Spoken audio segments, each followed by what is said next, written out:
près de 3 ans après son démarrage et l'accueil du premier navire à conteneurs, le complexe portuaire Tanger-Med s'ouvrira officiellement, le mois de juillet prochain, au trafic passager. Le transfert de la totalité des lignes Tangéville-Algésiras se fera le 17 mai. Le ministère de l'Équipement et des Transports a annoncé que les activités maritimes du port Tangéville feront l'objet d'un transfert progressif vers Tanger-Med à compter du mois de mai 2010. Le nouveau port Tanger-Med passager démarrera dans un premier temps, de manière partielle et progressive, à partir du 3 mai, en préparation de l'ouverture officielle du port, en juillet. La totalité des liaisons ferry et fast ferry, desservant actuellement Algésiras à partir du port Tangéville, sera transférée au port Tanger-Med passager le 17 mai. À compter de cette date, tous les départs et arrivées à destination, et en provenance d'Algésiras, se feront au port Tanger-Med passager.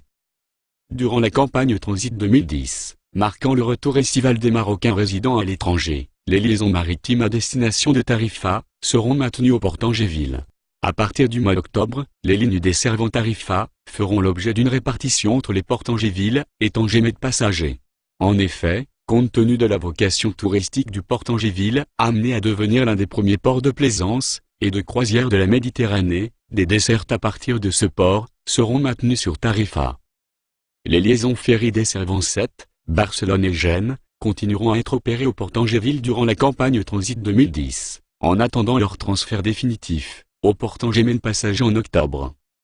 Le trafic de marchandises diverses sera transféré en totalité au port Tanger-Med en octobre 2010. Le port Tanger-Med passager est équipé de 8 postes à quai et de 35 hectares de terre-plein. Cette infrastructure permettra ainsi d'accompagner sur le long terme le développement des trafics passagers, tout en visant à assurer leur traitement dans les meilleures conditions de fluidité, de confort et de sécurité. Par ailleurs, la requalification de la zone portuaire de Tangéville permettra de redonner à la cité du Détroit sa place historique et touristique au sein des plus grandes cités méditerranéennes. Ce projet de requalification s'inscrit dans la continuité de la politique de développement menée dans la région du Nord, qui vise à attirer et encourager les investissements créateurs de richesses et d'emplois directs et indirects, principalement dans les domaines de l'infrastructure, de l'habitat, de l'hôtellerie, du tourisme, du commerce, des services et du loisir.